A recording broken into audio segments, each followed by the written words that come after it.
I'm Jay Lee. I'm from the Bay Area originally, and I came down to Los Angeles in 2011 to go to school. I went to to USC, and I studied acting there. But as many of us from immigrant families experience, my parents were not so thrilled about me going into entertainment, and so I didn't audition or commit to any kind of conservatory programs, um, so that I would have that option to look at, picking up a second more quote unquote practical major.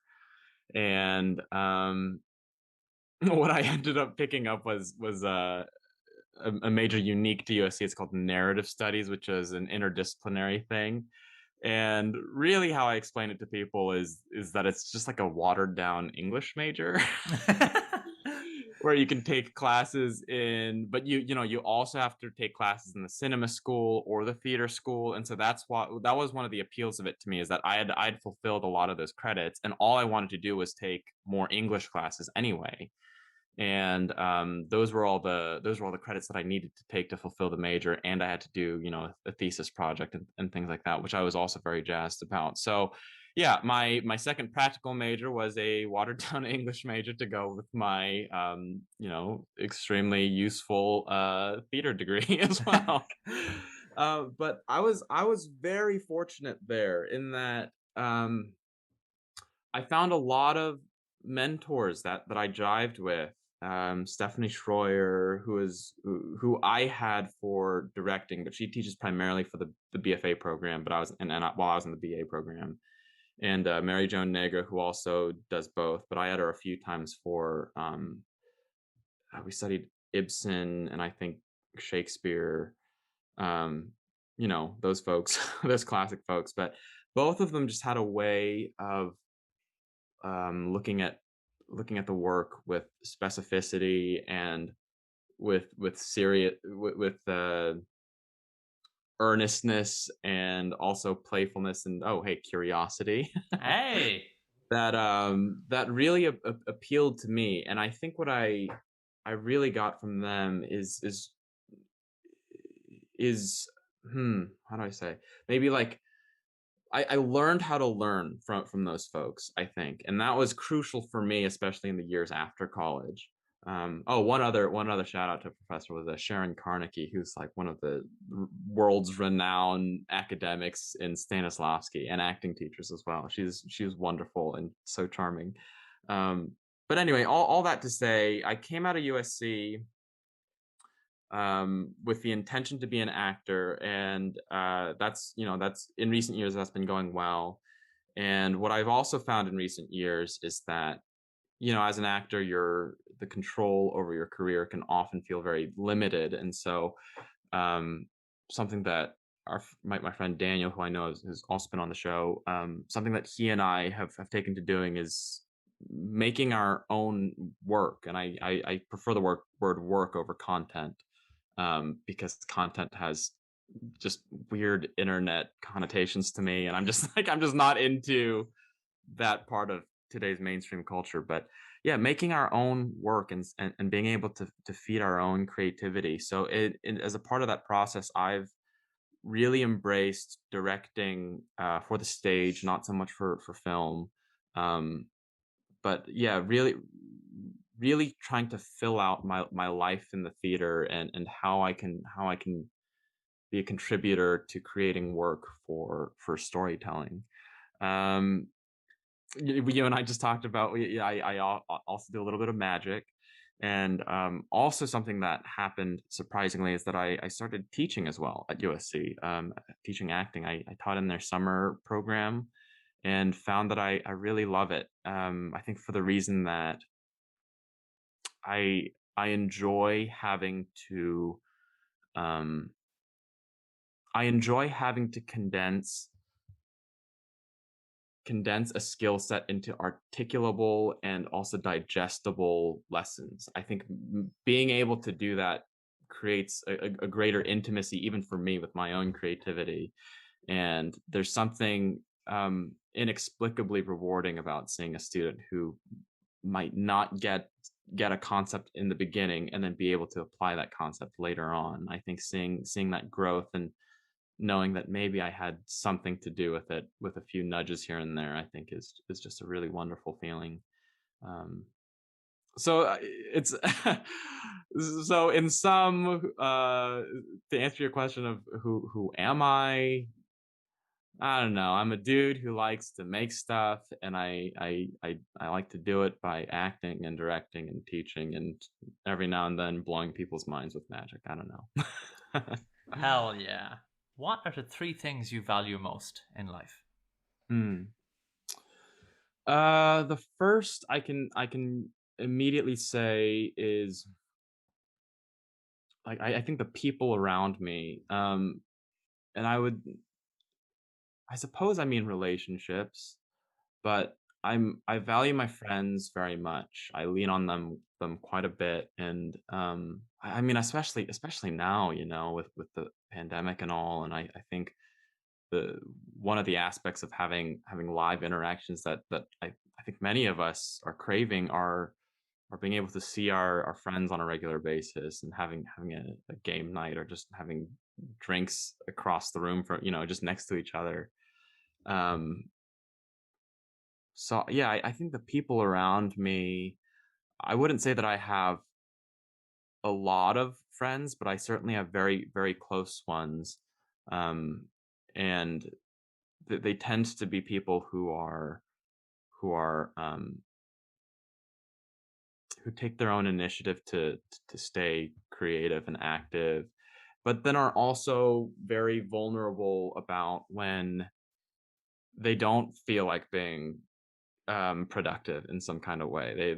We can all be very open about the fact that nah, we're kind of having a shitty day. Let's just say fuck it and just laze around. I think that I having this that kind of balance in the people that I surround myself with is something that's uh,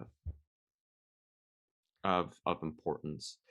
Um, and I found the second thing as I was explaining the first one. The second thing that I value is probably um, Hmm. I think the second thing that I value is my work. I'm a little hesitant to call it work because work has a connotation to it, I think. But I really enjoy I really value the time in my day just getting to sit at my desk and just zone out and think. And to me that is all part of my work. I think being able to not only put things out, something that I've been thinking about a lot lately is creative output versus creative input. I mentioned earlier that I'm not fond of content and the idea of having to create content because I think that emphasizes at least one half of a creative process that isn't the whole. And I think by putting emphasis on just that creative output, we we overlook that other thing of taking in other people's works and taking in the great art and the conversations and the news and all that's going on in the world that helps us find our own voice and helps us give us something to say because um I don't know, I feel like if we're in a creative field, then part of what we're doing is trying to have a conversation with the things that's happening. And so to just be putting things out there um, denies us that opportunity to sit and listen before we have that next thing to say. But yeah, all that to say, I value the time at my desk. I value being in rehearsal with people very much.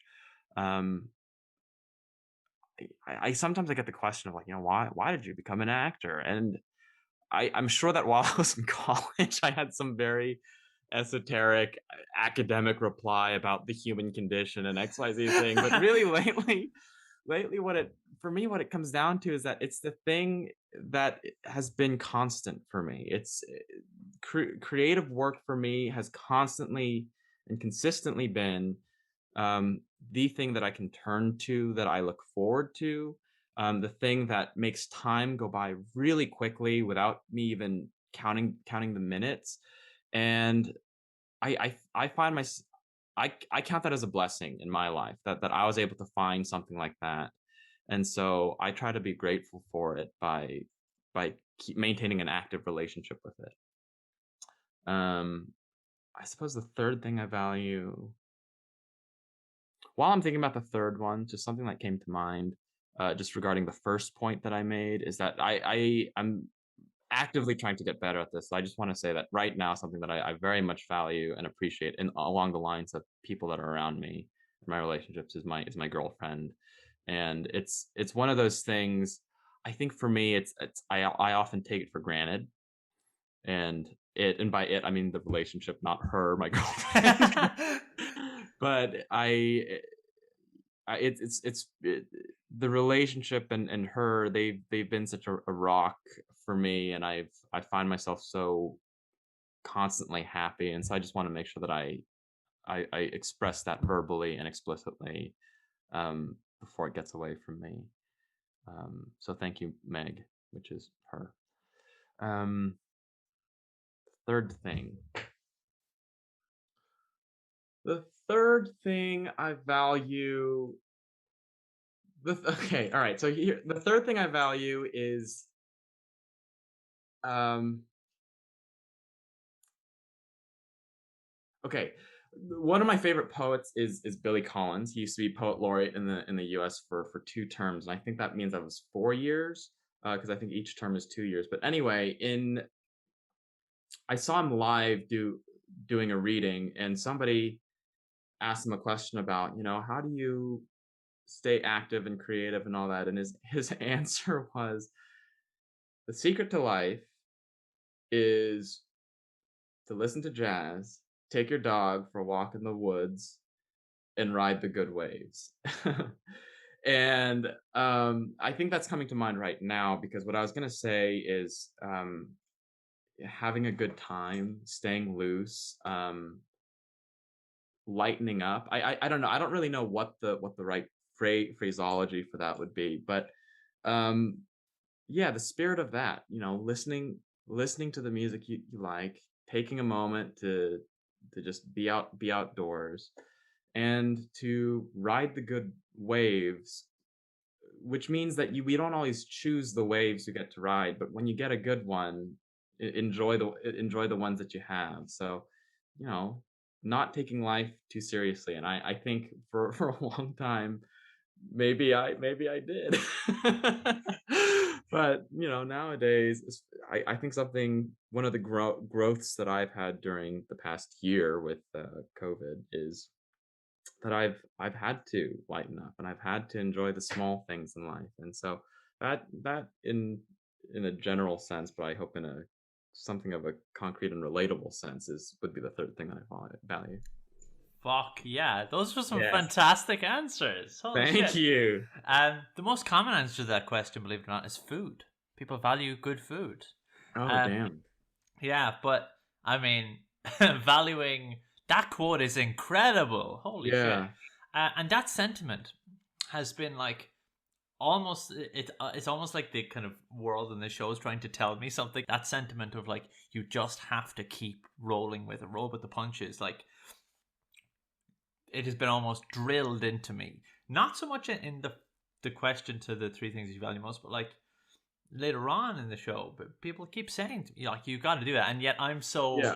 focused on like control, like, oh Yeah. yeah, it's Yeah. it's not necessarily with my work and creativity and things, but more so in my life. Like, I'm currently like unemployed and looking for a job, and that's very stressful. Of And course. I get stressed over it. I'm like, Of course. I live in the middle of the countryside. I can literally go outside whenever I want, and I'm in nature. Why am I angry about anything ever? Um, so that's fucking awesome. It's in your point on work as well is fascinating, because that's exactly how I felt throughout this. So this show is something I almost like had to do. It was never a choice in my mind. Like in my head, like I want to be an actor, I want to be like a director, I want to write things, I want to do whatever. But talking to people fundamentally is how all of those things are linked, and the kind of core vitae through which um, everything creative happens. Because you can't be creative in a vacuum.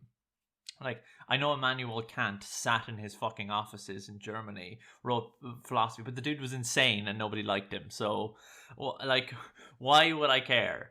Um, like, instead, look at the people who wrote plays and then performed those plays and were almost like, because it is almost like a spiritual experience when you're at the creative flow. You're like, oh god.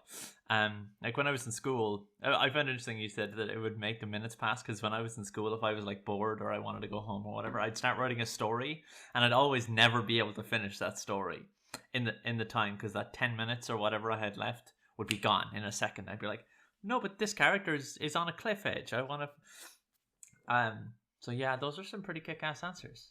Tell me a memory that shaped you. Here are two that come to mind. Um, so the first one was when I was in high school. When I was a senior in high school, we did Jekyll and Hyde, the musical. It's I don't know that it's a great musical, but, it's it was that's the musical that they had chosen, and I was playing Dr. Jekyll and Mr. Hyde. And I don't sing anymore. I sang in high school so that I could do the plays, but it's not something that I've really kept up with, kind of to my regret.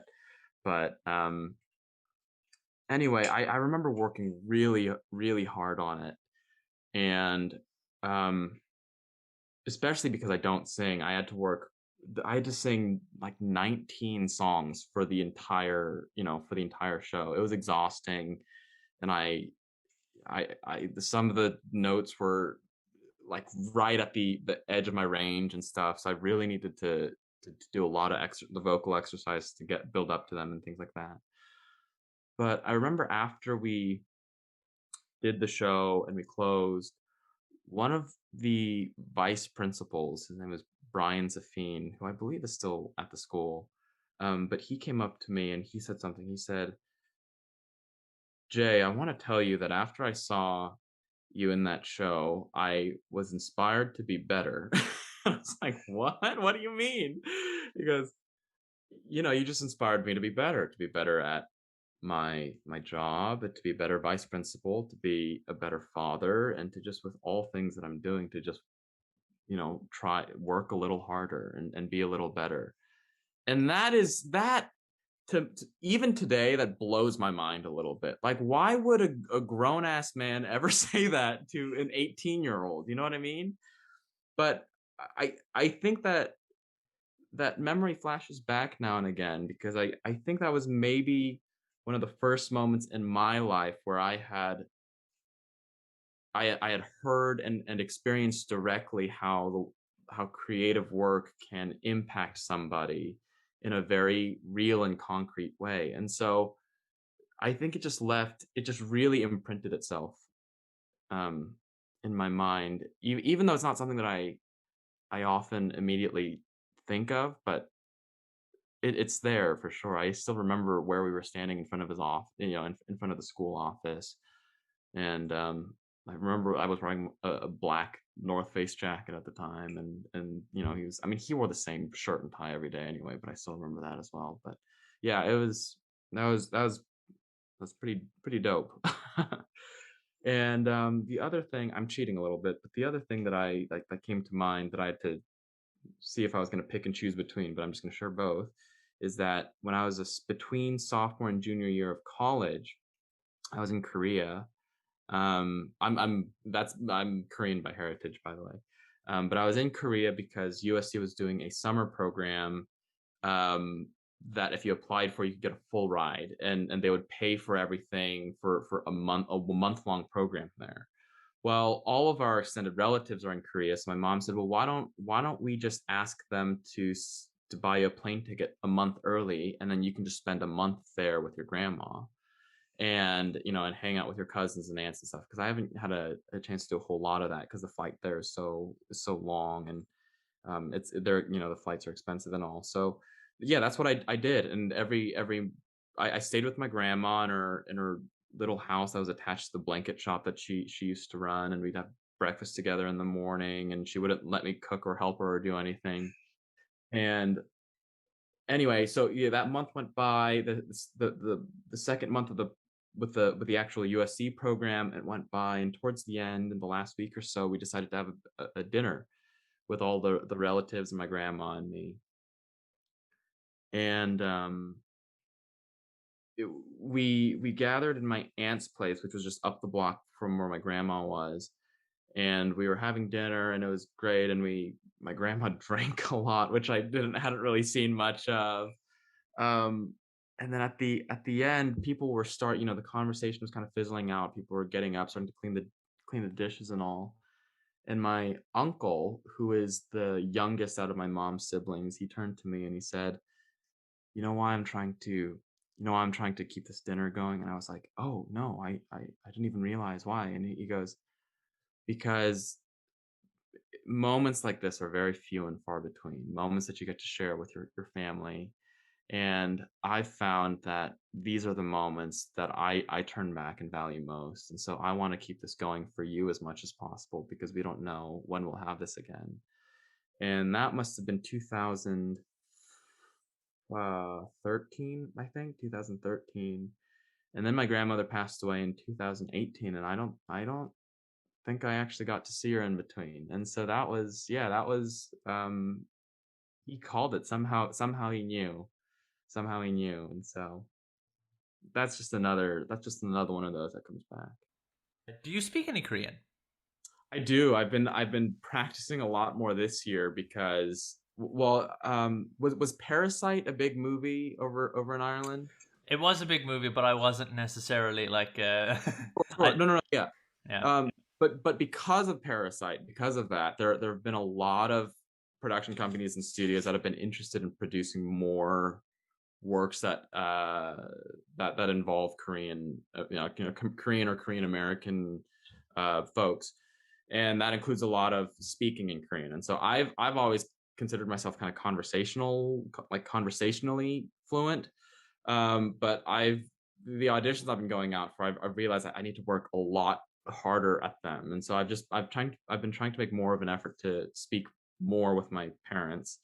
And I've been here's a shout out to anybody who wants to maybe take this up. But I think it'd be really fun if I could find kind of like a buddy, kind of like how some people have pen pals, but it would be like a Skype buddy or something, or a Zoom buddy, where we would meet once a week for an hour.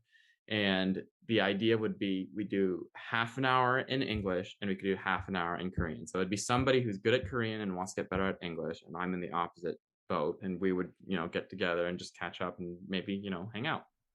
But anyway, That's that's I'm hoping to do something like that. yeah, that's fucking cool. What? So I'm always curious, obviously, about swear words because swear words are always fun. How do you say "go fuck yourself" in Korean? Oh, I don't actually even know. I don't Oh. know that many swear words because my mom wouldn't. And Uh, I pretty much only know what we spoke at home, and I was out in America when I was 6 months old, so I basically was born here. So it's really a miracle that I can speak Korean at all, I think. But one that she taught me that I to this day don't even know is a real swear word, or if she was just telling me something to feel like she was telling me something. But it's Joshua, and I don't even know if I'm pronouncing that right because I haven't heard her say it that many times, but it means like the size of a rat's testicles. So you can be like Joshua 같은 놈, and that you're saying that guy has no balls. He's like a rat's balls kind of guy. Somebody fact check that because to this day I still don't know if it's a real thing or not. And maybe I'm just butchering the pronunciation, but we'll see. I mean, do you think that is such a specific thing that your mother would lie about? I Uh, know. so why? I trust her. It's too funny. Okay. Yeah, Okay. yeah. Amelie, you're off the hook on this one. So question four is not as deep as the other two questions. What's your favorite color? My favorite color. Um, Favorite color. I think when I was in high school, I would say black was my favorite color because I'm wearing a black t-shirt now, but I would wear black all the time because I'm horrible at dressing myself. This is still true today. I just wear I shouldn't be revealing this to people on all right, everybody on internet radio. Here's the big scoop is that I just have like one at any given time, I probably only own one pair of jeans and then just like a bunch of t-shirts that are all the same but different colors, and then just like a couple sweaters that I can just swap them out with. And that's just like my wardrobe for the entire year. But back when I was in high school, I would say black because black was the color that was so easy to mix and match with everything, and I wouldn't even have to like worry about if I was, committing some fashion faux pas or anything like that. Nowadays, I think my favorite color is probably just a like a good navy blue. I think I like navy blue. Yeah, I like navy blue. And the reason for that is that I've started surfing over quarantine, and so it just reminds me of the ocean. Tell me in as much detail as you can about something you knew of which once existed and now does not. Let me tell you about Blockbuster because they just dropped a little documentary on the last Blockbuster on Netflix that we started yesterday. Got about an hour into. But the Blockbuster that we went to was next to an Italian restaurant called Frankie Johnny and Luigi 2, and they had the best Frutti di Mare pizza. Or sorry, what Frutti di Mare pasta. So we'd always get that, and eventually we discovered that they have really good pizzas as well. And so we would get their pizzas. They were just like loaded with mozzarella on it, and it was always stringy. The crust was delicious. I'm making myself hungry thinking about it. I could also talk about Frankie, Johnny, and Luigi too because that's actually no longer there. But anyway, we're talking about Blockbuster, and so often what my family and I would do is we would go to go to Frankie, Johnny, and Luigi 2, then walk over to the Blockbuster, pick up a movie, and then go home and watch it. And I can tell you a little bit about Blockbuster itself. I learned last night that the first one, actually the very last one that's in existence as of 2019, and I haven't finished the documentary, so I don't know what happened to it, but as of 2019, the last one was in Bend, Oregon. And before that, there were four, and the other three were all in Alaska, and they all closed down. And then it was the last Blockbuster standing in Bend, Oregon. At some point, Blockbuster had an opportunity to buy out Netflix. This is true. It had the opportunity to buy out Netflix, and they laughed him out the door. And now who's getting laughed out the door? Blockbuster. But I remember there was one day in high school where my mom oh, this was also in my senior year of high school. My mom went out to have a very rare girls' night. This rarely ever happened. So it was just my dad and me because my sister was in college at the time. No, she had already graduated. She had already graduated from college. But anyway, she was out of the house. So it was just my dad and me in the house that night. It was a Friday night. And I was a senior in high school. I probably wanted to like see friends and I was like texting people or whatever. But my dad said, "Hey, why don't we go get dinner and then we'll rent a movie from Blockbuster?" And so we went to Frankie Johnny, and it was the most awkward dinner of all time because we had nothing to talk about. So we didn't know how to talk to each other. We just didn't have that kind of relationship. Just a very reserved man. And I remember we got seated at the table. The waitress came up and said, "Hey, would you like what can I get you guys to drink?" And I said, I'll just take a water." And then she turned to my dad, and he just nodded his head yes. Yes. And I said, "No, no, Dad, what do you want to drink?" He goes, "Oh, just water. I just meant yes, I'll also have water." I said, "Gotcha, gotcha." And then we just proceeded to have the most quiet dinner of all time. Then we went to Blockbuster, and we were trying to figure out what to watch because there wasn't. I think like the best movie that was playing at AMC at the time was Karate Kid 3 with Jaden Smith, and we were like, we're not watching that movie. And so we were walking around Blockbuster, and I went, "Oh, Dad, you know what? Schindler's List is supposed to be very good." And my dad goes, "Oh, I've heard about this too. It's Steven Spielberg." And I said, "Oh, it sure is. Should we watch?" He goes, "Sure." And so that's what we did. We went home, and we probably started the movie around 9 o'clock or something. and we watched Schindler's List together. And my dad, he was the job he was working at the time. He would work until like 5 o'clock, but he'd have to open up shop around like 7 in the morning or something. He'd have to like get up at 6 and make sure that he'd get to work on time. And so I started feeling so bad. I thought, oh my God, this movie is so long, and he's having to stay up so late. And um he I at one point I said, Dad, we can pause the movie. And I hate pausing movies, but I said, Dad, we don't have to finish this. He goes, no, I'm loving it. So the Lee boys just had a time watching Schindler's List together some odd Friday, all thanks to Blockbuster. But I think what I remember from that night is when we were driving home, my dad says, Jay, you're about to go off to college, and I don't think that you and I have had a lot of opportunities to hang out. So I wanted to make sure that we had that chance tonight. And so that's what I remember about Blockbuster, making memories. Making memories, watching, having an awkward dinner, and then watching Schindler's List, the night of your dreams. Of all things. Jesus. Thank you, Liam Neeson, for that. Bonding moment. Bonding. Have you watched it since? No, I have not. I have not. I've thought about it, and I was like, I think I'm gonna keep it that way and just not watch it again. Well, do you watch a lot of stuff on Netflix? Yeah, yeah. I'm Not Okay With This. Have you heard about Oh that? yes. I've heard of it. I've yet to see it. 7 episodes, incredible. It's Love like it. 90s Americana, like coming of age, but also like it's also like LGBT representation, but it's also a superhero thing. Yeah. It's fucking rad, and the music is weird. And me and my dad binged it over 2 nights. What, if anything, is perfect? I have this on the brain a lot these days. But right now surfing is it's just been blissful for me. It's just such a great thing. I'm so grateful that I got into it this past year.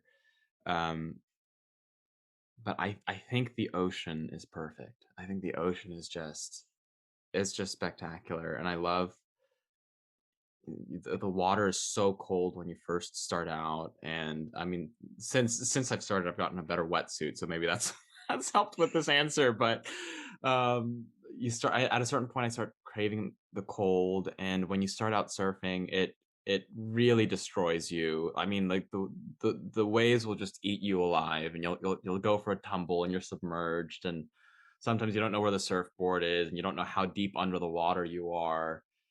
And at times you like hate yourself for wanting to do this at all, because you're trying to just get out into the goddamn water, and the waves are just pounding you back over and over, and after 20 minutes of paddling you realize you're in the same spot.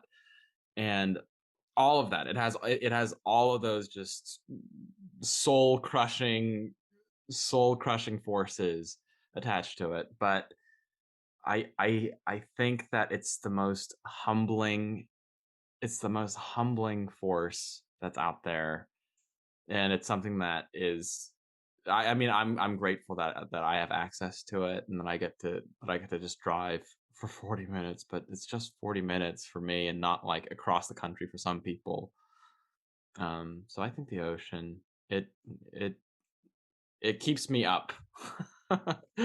Keeps me up. Question 7 is, who is your favorite character from fiction of any kind, and why? Hmm. Oh wow.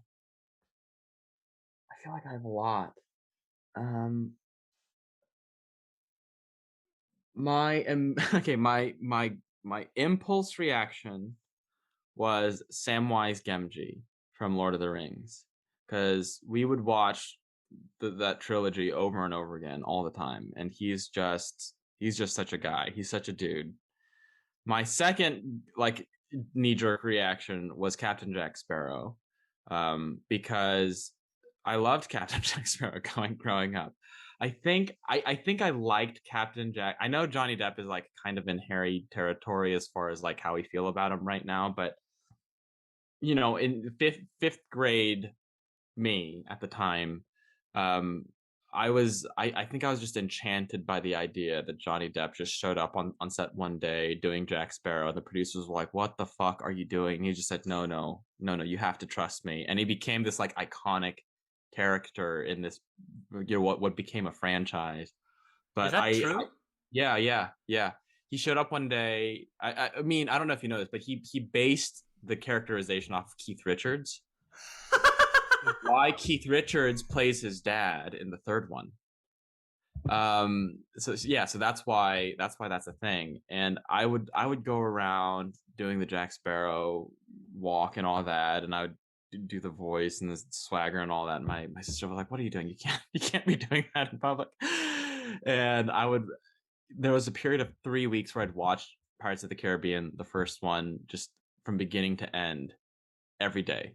I could quote the whole movie to you, and I'd dress up and I'd watch it all the way through the end of the credits. I just loved it that much. And I wrote my personal statement for college about Pirates of the Caribbean, even. So that'd be my second one. That was like my second knee-jerk reaction. But I've also circled around this third one, which is the character Lee from East of Eden. Because have you read that book I by John have not. Steinbeck? I remember reading it. I read it the summer after freshman year, and I haven't picked it up again since. But I remember it's multi-generational, the story. It follows this one character, Adam, from when he was younger and then into when he becomes a father. And it once he becomes a father, he has this servant named Lee, who is of Chinese heritage. And the first time you meet him, he's written in that like kind of that like ching chong English, in the book. And I went, "Oh no, Steinbeck, fuck you. Oh no." The appropriate reaction, yeah. Yeah. And then a few pages later, he ends up conversing with, another character, and the character says, "That's not how you actually speak, is it?" And then immediately he drops the accent, and then they talk about how sometimes it's easier to hold up a perception as opposed to rather than trying to contradict how people see you. And that book was written in like the 30s or something like that. And so I mean, and that just blew my mind.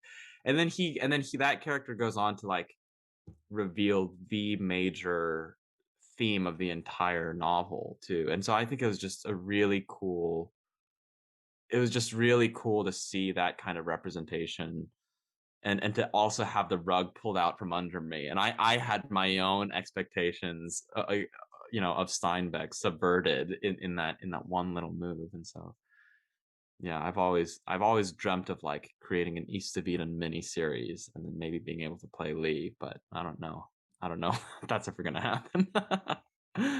We'll see. I'd watch it. I mean, Yeah. the nice. I like when something appears to be terrible and then is actually good. Yeah. Yeah, Yeah. like, I mean, if someone's really shitty and then it turns out they're actually a good person or something. Yeah. Like That's good. Snape. Like Yeah. Severus Snape. Yeah, but you see, I read all of the Harry Potter books. I was like, these Yeah. suck. Yeah. Yeah, Yeah. just, Yeah. yeah. So, yeah, and also J.K. Rowling like hates trans people. I know. Yeah. I know. I So was like, Hermione wrote the book. I don't know. It's so unfortunate. It's written by the really. one true voice of media, Hatsune Miku. I know. I don't know if you know who that is. I don't. Okay, so there is this thing that was going around the internet in like the early 2005-ish. She's like a Japanese Vocaloid star, which is just a voice pack that people use to sing songs with. Oh my gosh. And Hatsune Miku is like this blue-haired anime character, but she became such kind of she got such a cult following, and then it just ballooned into a real following. Yeah. To the point where if a person is like shitty, like, who played Frank Underwood in House of Cards? Oh yeah, Hatsune Miku played. It's every. Oh, that's cool. Yeah. So she's pretty cool. Question 8 is, what fascinates you? Also, I hope you're having fun so far. I'm having a great time. Are you having fun? Absolutely. Yeah. Well, Okay, good. I live for this show, and your answers have been so beautiful. So. Oh my gosh, of course. Oh, I mean, not of course, not my answer. You're allowed to give yourself a No, no, no, no, compliment. no, no, no. This is yeah. I mean, obviously, right? No, I Yeah. feel like we've all been craving things like this. I'm very grateful that you reached out. I'm grateful to Daniel that he recommended me for this. But yeah, absolutely. What's the question? What fascinates me? Elizabeth Gilbert, who wrote Big Magic, and she gave a TED talk on creativity, which inspired the book Big Magic. But she has a phrase in there that I'm kind of fond of. But she says stubborn gladness.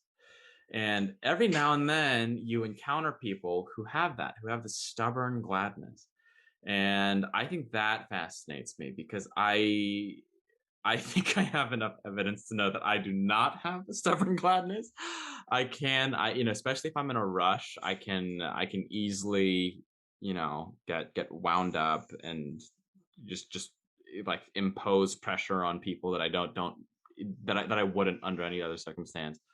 But there are some people who just don't seem to have that, who are just kind of who just kind of float through it or are able to, and it's not about them shoving things under, like burying feelings. It's not about that. You can just tell that there's a lightness to them. And I think that is really fascinating. And that's something that I try to work on for myself as well. But yeah, the idea of stubborn gladness is something that's fascinating to me. It's fucking awesome. That's Yeah. just so cool. Pretty cool, huh? Because in my house, I'm notable for being cheery. Mhm. So the idea of stubborn gladness, if I can instantiate that just a little bit more often, I think I Yeah. would be unstoppable and insufferable at the same time. Yes. Um, Question 9 is, what piece of media should everyone consume? Um, oh, wait. When you say piece of media, do you mean like what medium or just what work?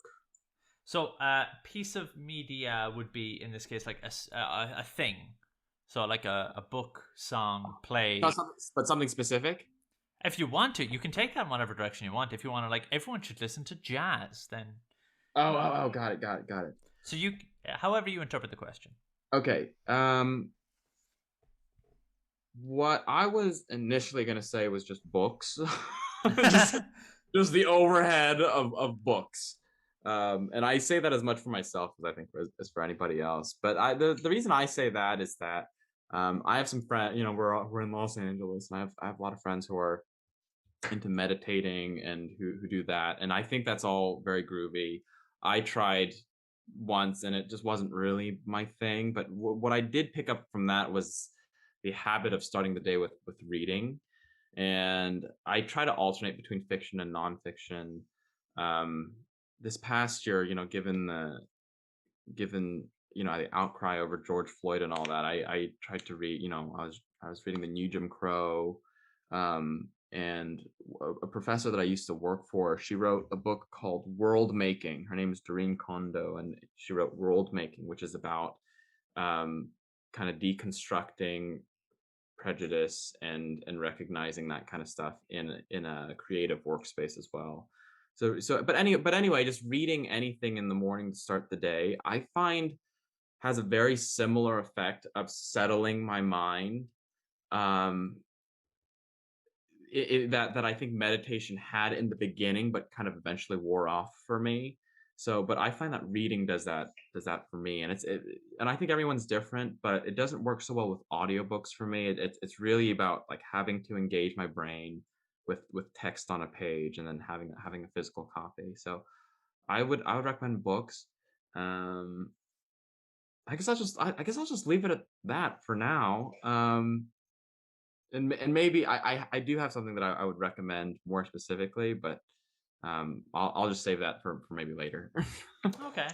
I so I used to be like an insane reader. Like I would chow down like an 800-page book in a day. Yeah. Um, when I was a kid, and then I went to college for political science, and I read so much Whoa. there that it stopped me reading. I'm not very good at reading anymore. Like I listen to a lot of like internet radio and things like that because that's my medium. That's what I permeate, I imbibe and then release. And I play a lot of video games and I engage with narratives in that way, watch a lot of movies. Yeah. But books for me were my first love when it came to Yeah. narratives, and they do something to my brain which I can't describe, but I don't know, maybe I just haven't. The last book that kind of caught me and really just took me for a ride, because that's what I feel the best books do. Yeah. It was What I Talk About When I Talk About Running by Yeah. Haruki Murakami. Murakami. Yeah, Murakami. Yeah. and of course, Pinball 1973 and when Hear the Wind Sing. Those two books Yeah. with their sequel to each other. Those books just did something to me where I could not put them down. I think it was the short chapters. It was something like an Instagram for books, where like your mind is looking for something, and like Murakami's chapters are only like 1 or 2 pages, so you read them, and that's And it's it. hard to put your finger on like what he's doing. I've had the experience every time where like at the end it always just like it's just like that at the end of every book, and I'm like, what's happening to me, and I don't know how this happened. I read Hear the Wind Sing, and I immediately, which had never happened before, I immediately started it again and read it again, because I Oh was like, wow. I loved this book so much. I tried reading the Wind Up Bird Chronicle, but it's Oh, so I love that. long. Like, Yeah. it's so long, and I'm like 3/4 of the way through the book, but I pick it up and I read it voraciously for like a week, and then I put it down again. And Ah, so what I probably might do is I'm currently reading mostly fiction books, but I might try and read some nonfiction and then come back to fiction and see how that percolates me, because I like the idea of starting my morning with some reading. you said you've been going by tests for a year and a half? Yeah, a year and a half, but I have no malice for my dead name or anything like that. It's just that I don't use it. So I'm sorry, are you calling it a dead name? dead name, yeah. So that's a term that trans people use to denote the name they went by when they, Got it. because the name is now dead, and like, Got it. Yeah, yeah, so yeah. I'm very morbid, and my parents wouldn't. My dad would love this, but my mom wouldn't like this at all. There was a part of me that when I started using Tassa wanted to get a gravestone and put my old name on it, and put it out the back garden, but my mom wouldn't like that. They didn't like that. Okay. Well, I actually think that there's something very, very, very beautiful about calling it a dead name, I think, because it's, you are sending something away. It's, something's passed away now, and I think that's really cool. I've never heard that term before, but Do you know many trans people? I know I know Like, two. I know one pretty well, but and one I happened to run into again, and she and I had worked on a transition. Or sorry, worked on a podcast for them as a podcast before she had transitioned, and I randomly ran into her, and she said, "I think you might have seen me before I was in this current state," and I went, "Oh my gosh, hello!" And it was a really glorious kind of reunion. that's fucking beautiful. Like, for me, Yeah. as you can tell from my voice, I've not made any effort to change my voice, because I did voice training, and it didn't. I was doing it during COVID, and it just didn't feel right. I mean, it's if somebody wants to interpret my voice in a way that isn't, correct, Sure. that's their problem. I Absolutely. like my voice. I will change it eventually. I want to give it a higher pitch. I want to make it more feminine, but fuck it. I'm Yeah. not. Yeah, totally. I'm not in any space right now where I'm like, oh, you need to sound a certain way. That's for Yeah. other people to Yeah. deal with. So, but now you know at least one more. I do. Yeah, I so there do. you go. And don't tell the other people I'm the coolest trans person. They I, all they're trying their best, but don't tell the other people, but I already knew. I see. I thanks. This is one of my favorite questions. This question Okay. has been here since season 1 of the Curiosity Project. So I've been Okay. making this for a year. It'll be coming up a year in July. Anyway, Congratulations. if you could name a hot sauce, what would you call it and why? I'd name it Fire Ass. I'm afraid, actually, thinking back in the names, Self-explanatory. thinking back in the names of the Curiosity Project, I'm afraid I have to ask you to ask again. That name is taken. No! Has Fire Sphincter been taken? No! Fire Sphincter is not taken. No, I have to pivot. I can't. I'll try. You want to know what I would name a hot sauce while you're thinking? Sure. This is going to break your heart as well. I would name a hot sauce Hedgehog's Kiss because hedgehogs can't hug each other because of their spines in their back, so they can't hug each other. So they can mate, but they can't like cuddle. Yeah. And so if you kiss a hedgehog, it hurts your lips. Hedgehog's Kiss. That is brilliant. Love go. it. When did you start liking hedgehogs? Oh, this is fucking. I didn't think that things were cute before I started estrogen, right? And then I started estrogen, and I'd never had this experience before. I looked at a hedgehog and I went, the boy, he needs to be cuddled and petted, and I will love him. And I just had this maternal instinct grow from my chest instantaneously to the point where I just loved them. So I started hormone blockers. Like I started estrogen basically January of last year. So since January of last year, they've become my favorite animal, up there with foxes. So cool. Yeah, I know. Cool. Speaking of foxes, can I show you something? It's gonna be a little brag, but oh hell yeah. Okay, so I was on this show called Looking for Alaska, and have I heard that show? You might have heard of it because it used to be a book. It was a John Green novel before it became a book, before it became a show. And they've tried to turn it into one. But I played the character Takumi, and he has this iconic line where he's like running around blowing shit up on, like blowing fireworks up on campus. He's not like committing arson or anything. He's just blowing up fireworks. But he wears this fox hat and he goes, and the main character goes, "Why do you have a fox hat?" And he goes, "I'm the motherfucking fox. No one can catch the motherfucking fox." But anyway, one of our fans made this little print, and so I ordered one from her. That's so fucking cool. So cool. And it says no one can catch the fox. She took out motherfucking, but yeah. So why is there a goose in the background? Oh, because it's part of it's actually a swan. It's like the killer swan. It knows when people are going off campus and breaking rules and shit. It's just classic killer swan tale. Totally, yeah. Okay. What was the question again? It was if you can name a hot sauce. Okay. I would name it the one that's spicy but still has some flavor, because I think that there are so many hot sauces that are really spicy, but they don't like taste very good, and they're not very enjoyable to consume. But I love spicy foods, and so I would make one that's just very straightforward to the point. The one that's spicy but still has flavor. Nice. Is it flavor with an A? Flavor with the A, because you'll be going like this, so you can't make it properly. You see, that's good. Yeah, Hedgehog's Kiss is just so elegant and so beautiful for the one thing that I would do if I ever wanted to, like, one thing I deeply want to do at some stage, but like, I mean, I don't make any money from the show, so it won't be until I get like another job, will be I want to commission an artist to turn the names of the hot sauces into bottles of hot sauce as a poster for myself and hang it up on my wall. Internet, if you're listening, this is a call to all artists. This is a call to all artists.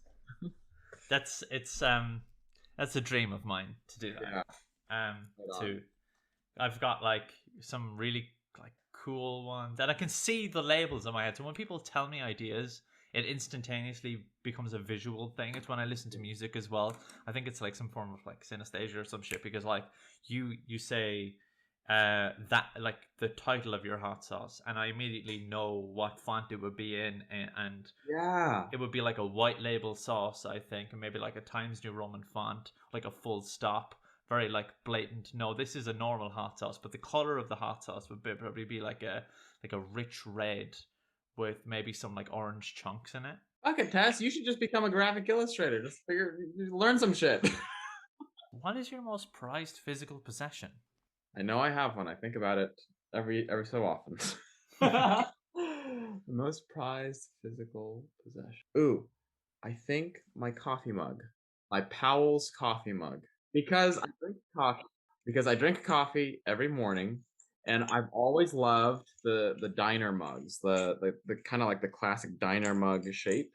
And the Powell's coffee mug that I found is like a bigger, like a slightly bigger version of that, but not like enormous or unreasonably big. But it's just like a beautiful kind of like cream color, says Powell's on it, which I love. And every morning I drink my coffee out of it. So I think that's probably my most prized possession. Question 12 is what inspires you? Oh, I think a couple of things. I would say so my girlfriend Meg is doing this 90-day health journey, and she found a blogger who had a similar story about like her relationship to her body that she wanted to maybe change. Then so she started changing kind of what she ate, or just being more mindful about how she consumed food and how she exercised and all that. And it's not like they send you a dietary supplement or anything. They don't like give you different foods and stuff. She just gives you the recipes. She gives you, this is what I ate for these 90 days, and she tells you how she portioned everything. And I mean, the recipes are great. They're good. I've been eating them with her, and after I eat something, I'll go eat like a cup of noodles or something just to fill myself up a little more. But she's been doing that, and there are times that it's very difficult, because sometimes she just wants some goddamn chocolate, or she just wants to have a beer. And in the beginning, she was just trying to be very strict with herself about it. And lately, been as she's been learning more about this stuff, we've I have some other friends who've kind of done similar things, and we've made the distinction between health and fitness. Fitness being like people wanting to have beach bods or look like Chris Hemsworth or something. I don't know, but that's not really the goal here. It's just that we're trying to set up good routines and habits for the rest of our lives. And um, she's had hard days, and now she's feeling so great about herself, and she's coming close to the end of the 90 days, and she's done so great, and she's feeling good, and I think she's set up to keep doing this if she wants to, and in the way that she wants to have some chocolate whenever, if she's feeling like she wants it, or to have some popcorn while watching a movie if she wants, and to me that's really inspiring. I think for somebody to be able to take charge of change that they want to make because they want to do it, I think is a really inspiring, powerful thing. um so that's one thing that inspires me, and I'll let me give you just a backup just in case she's not comfortable with me sharing that. Cool. um I'm by the way, thank you for sharing it with me anyway. yeah, of course. um I'll probably have to email you about that because she's at work right now, so Yeah. I'll email you when she gets back. But the something that I know definitely is always an inspiring experience is when I go and see good live music. I can't really explain it. I can't really explain it, but there was a time when I was really down for a few weeks, maybe a few months or something. And my friend John, actually his name is Jon Snow, and he was named Jon Snow before Game of Thrones was like an HBO series. But yeah, and yes, people say things about it all the time. Anyway, his name is John, and he's a New York dude, but he also went to USC, so he knows a lot of folks that are in the music scene out in California. And he would do these things called the West Coast tours, and really it was just he would just put up this one show at a theater close by called the Virgil, and he would just get all of his music buddies together, and he plays the upright bass, and he'd find a few other people to be like just the bass musicians. So he'd play the bass, one person's on the drums, maybe another person on the keys, and he just cycle through a bunch of different vocalists, songwriters, and all that, and they would just play, back up with them. And it was so fun. I think that music is such a direct transmission of a person's inspiration to the person who's receiving it. And that was certainly, I remember in that moment I was just immediately lifted up to go off and do the next thing. I've always thought, why can't we do that with with theater? Why can't we do that why can't we make why are we having trouble making theater feel that way? um but yeah, it's been so inspiring seeing live musicians, and it's also felt like such a loss during this time to be deprived of going out and seeing our friends. I'm very lucky that I have some musician friends out here. Um, but yeah, so it's felt like a loss to not be able to go out to a venue on some odd night and see them perform. Yeah.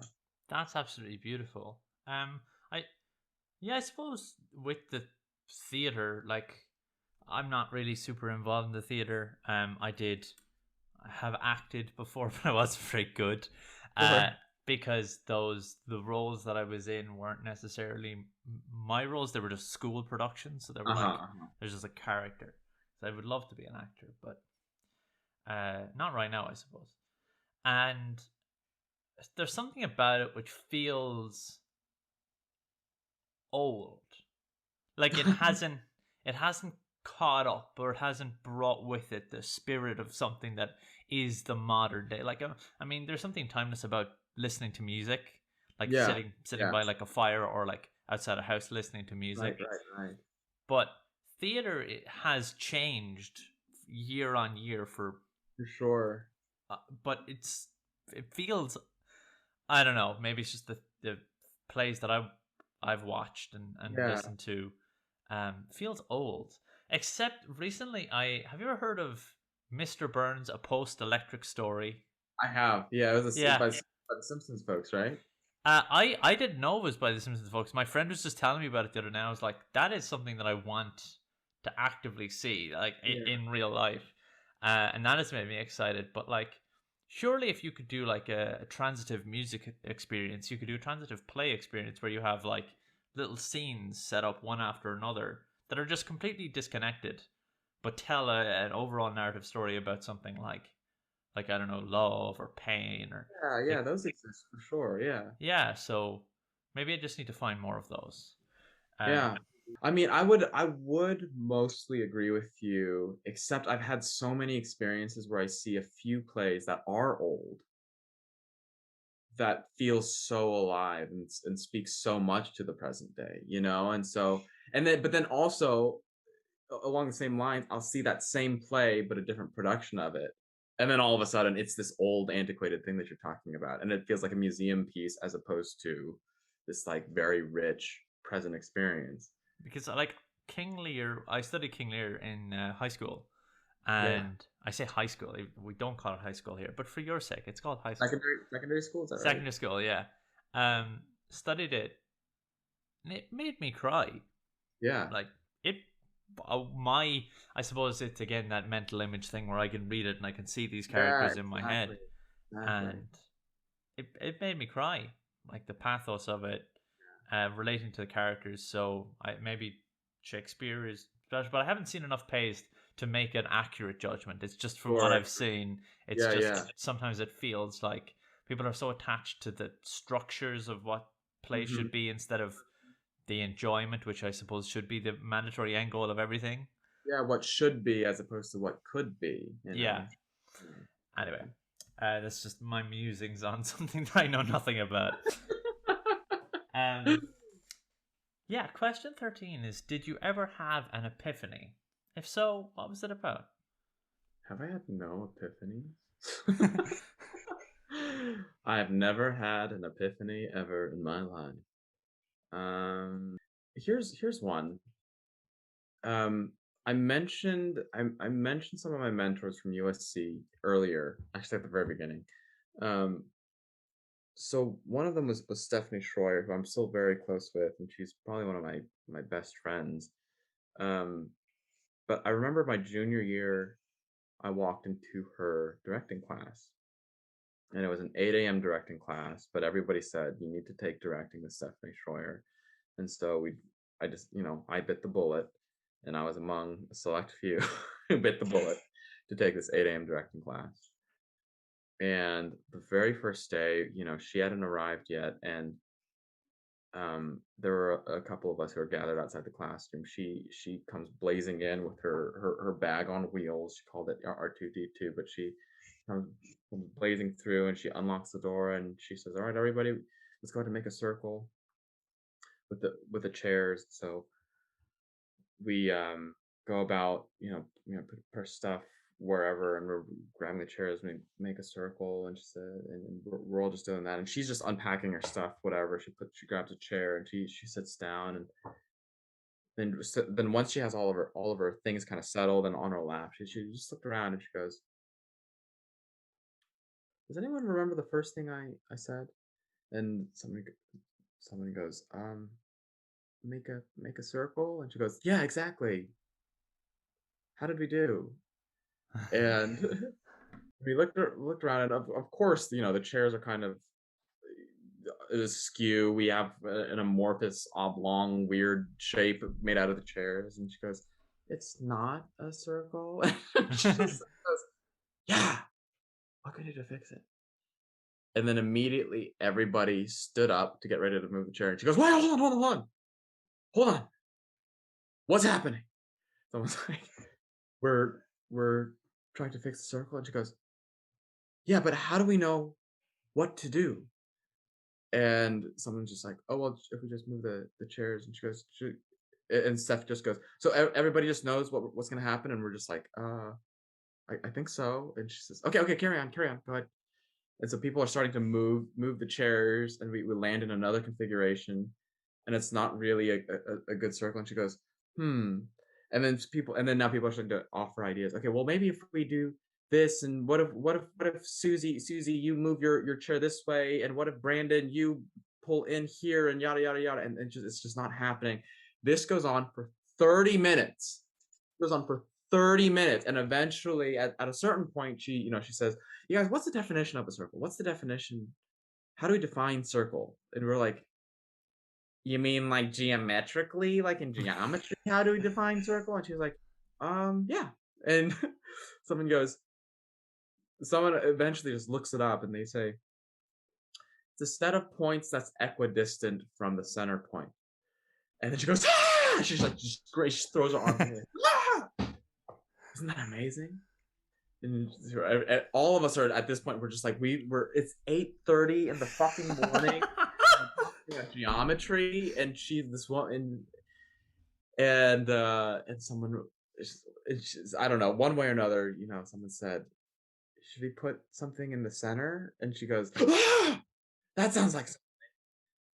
And so somebody, just put their backpack or something in the center, and then everybody, we got up, we stood behind the chairs, and we all positioned ourselves so that we were all equidistant from the center and kind of equidistantly spaced apart in the chairs. And sure enough, we had a goddamn circle, and we sat down, and she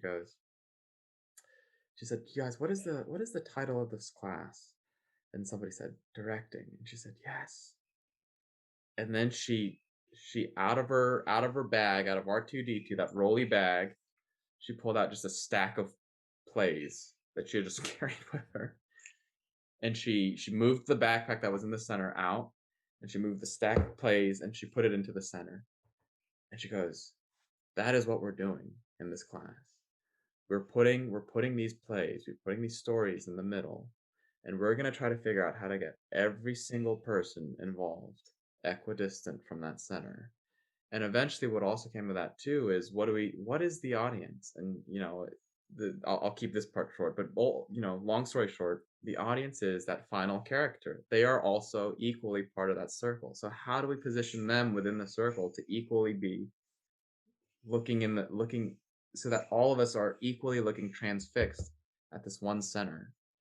How do you build an ensemble around that? And I thought that was it. That was really it. And so whether I'm working on a play, or whether I'm working on just a film as an actor, or anything really, I hold that image in my mind. How do we position everybody equally from the center, from the middle, which is the story that we're working on, the project that we're working on.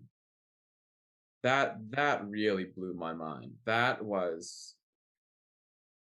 really just reorganized so much of my brain gadgets, up there. All the gears, they started shifting differently.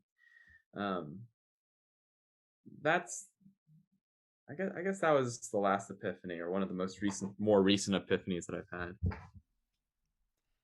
That is so fucking cool.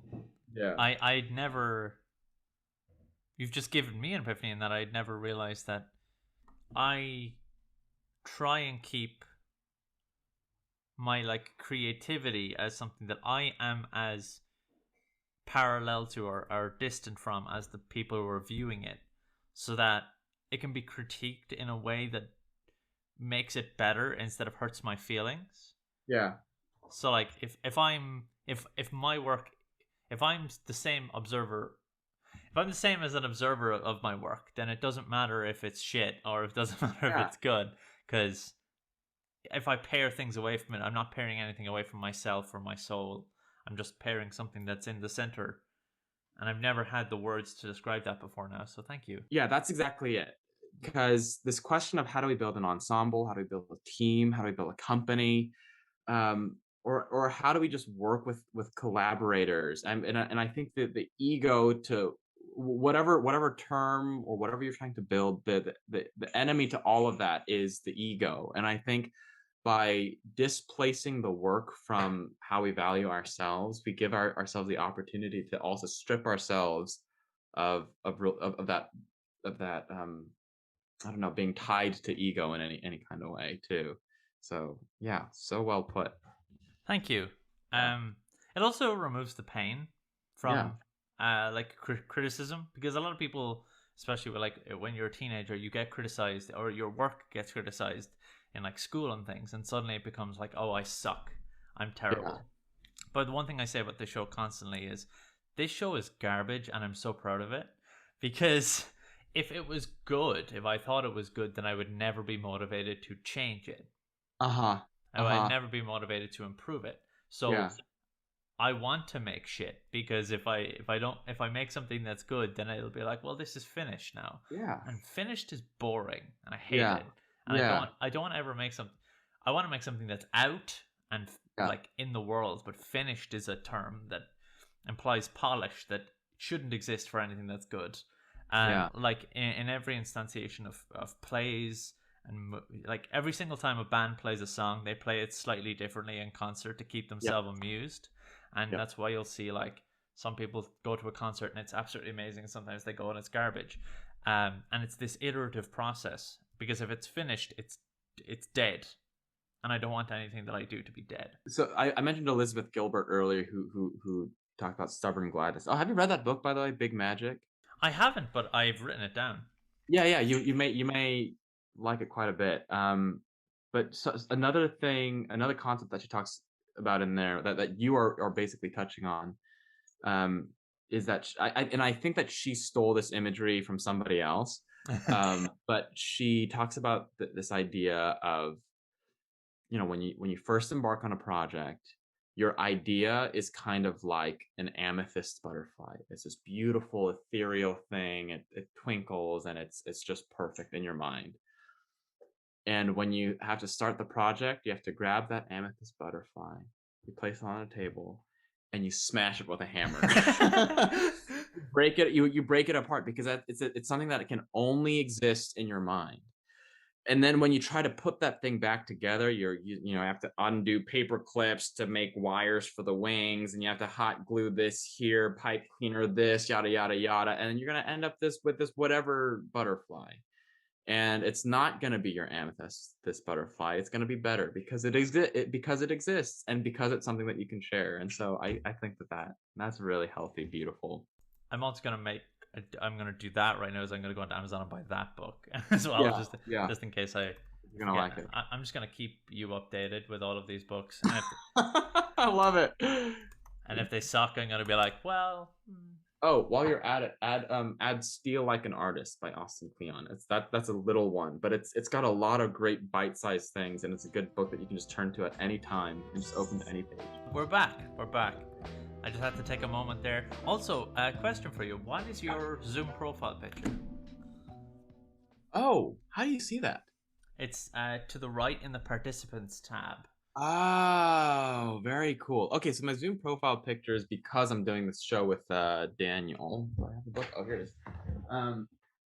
So it's. Did he tell you about this show, by the way? Into the Mist, yeah. In fact, the Into the Mist Instagram account follows me. Oh, wonderful. Yeah. So there you go. Perfect. Okay, so I do magic in the show, and I've done magic only as a hobby. I'm very amateur. Um, wouldn't really call myself a magician, but he wanted to include a magician in the act, and so he wanted an hour of it. He and his dad. And I thought, okay, I don't think that there's any world in which I can reasonably come up with an hour of magic where it's just back to back to back tricks, like just from trick to one trick to another. And so I had to safeguard myself a little bit and create kind of a narrative through line. And so I was looking up magicians that took place, that kind of were big around the 1920s. And as it so happens, we were kind of just coming into the tail end of what's known as the golden era or golden age of magic. So Howard Thurston, Harry Keller, those are the, like, when you think classic magician suit and tie in the posters, that would be them. And one of the magicians around that time was this fellow named, let's see if I can find a good picture. You know what? Here. One of the magicians that was really famous at the time was this guy, whose name was Chungling Su. Oh, cool. That's a Now, dope ass poster too. yeah, yeah, yeah. Now, here's the thing about Chungling Su is that his real name was William Robinson. No, Yeah, no, that's terrible. isn't Oh that no. wild? So what happened is that in 18, you don't even have to come see my act anymore. But in 1898, he saw this man whose name is Ching Ling Fu. And so this is the first Chinese magician ever to come to America and with a troupe. And he and his troupe came to like huge popularity. They're number one in the music halls and the vaudevilles and stuff. And so a bunch of American magicians thought, well, this is working really well. Let's all come up with our Chinese magician act. And William Robinson was no exception. And then That's awful. yeah, he was a little smarter though, in that he moved away from America. He moved to London, away from the original guy, Ching Ling Fu. And then in 1900 is when he debuted the Chung Ling Su Act. Yeah. And then there's a whole bunch of like other shenanigans and stuff that happened. So the profile picture that you're seeing there is actually William Robinson and as Chungling Su. So it's the same person in both of those pictures. But that's just a generic picture that I have up. Meg runs the Zoom room for me so that I don't have to worry about going into chat and stuff.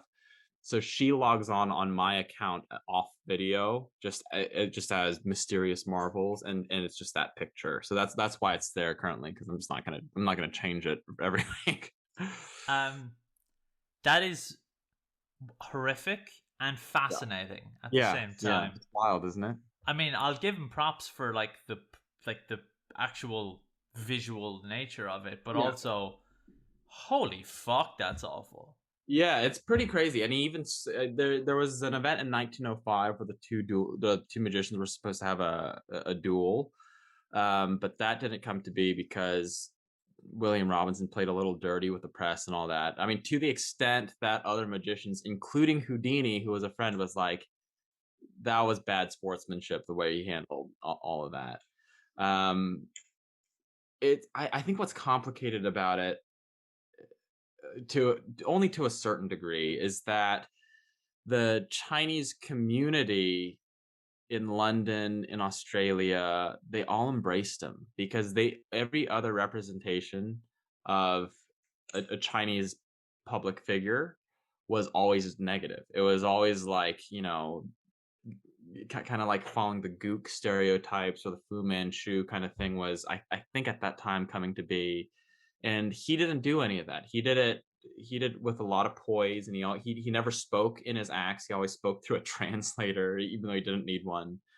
Um, and he would do benefit performances for soldiers, and he'd do benefit performances for like the Chinese society or whatever. Now, who knows how much of this he was doing for publicity, but they did. I mean, Chinese communities did respect him for what he did, and in some ways they endorsed him. Of course, that leaves the question like, well, what if he had just let Qingling Fu do his thing and not have like fucking stolen his identity and his act? I mean, so that question remains, and it's definitely messed up. It's complicated. It's stuck in history. you know. Yeah. Um. It's it's a real shame because everything I've heard about Into the Mist is like amazing. I would love this. This is great. But the time Yeah. you do that is late enough here that I can never go because I'd have to get up in the middle of the night. No, no. But it's what you're doing is fucking cool. Yeah. My profile picture, I don't know if you can see it. It's kind of Yeah, small. yeah. Yeah, is a Caravaggio painting. So Oh. I am a nerd about paintings. I love paintings. Art is my you know the way you do magic. Art is my thing that I love. I Yeah. love it. Like Turner. So this thing was a Turner light thing. So there was this guy called William Turner in London. He was an English painter, and he's very famous. If you like Google him as we're Yeah. talking, you'll see that his paintings are like basically he takes browns and yellows and he makes a skyline out of it. And he's beautiful. My favorite painter is Iwasowski, but Caravaggio. I've actually seen Caravaggio paintings in person because I went to Rome with my college course, and he is like Caravaggio paints with pathos, and in particular that painting. There's an interesting story behind because that might not be a Caravaggio painting. We don't know. That is a painting of Mary Magdalene, the so-called prostitute. Right. Attache to Christ. Thing is, though, Mary Magdalene's perception as a prostitute was actually only made up by Pope Leo in the 13th century. The lady who followed Jesus around wasn't a prostitute; she was just a woman. But this painting, anyway, Caravaggio would take people off the street and paint them. Like that's why his depiction of Christ is like notorious, and he got in a lot of trouble for it because he just picked an old guy off the street and he was like, "Hey, do you want to be Jesus?"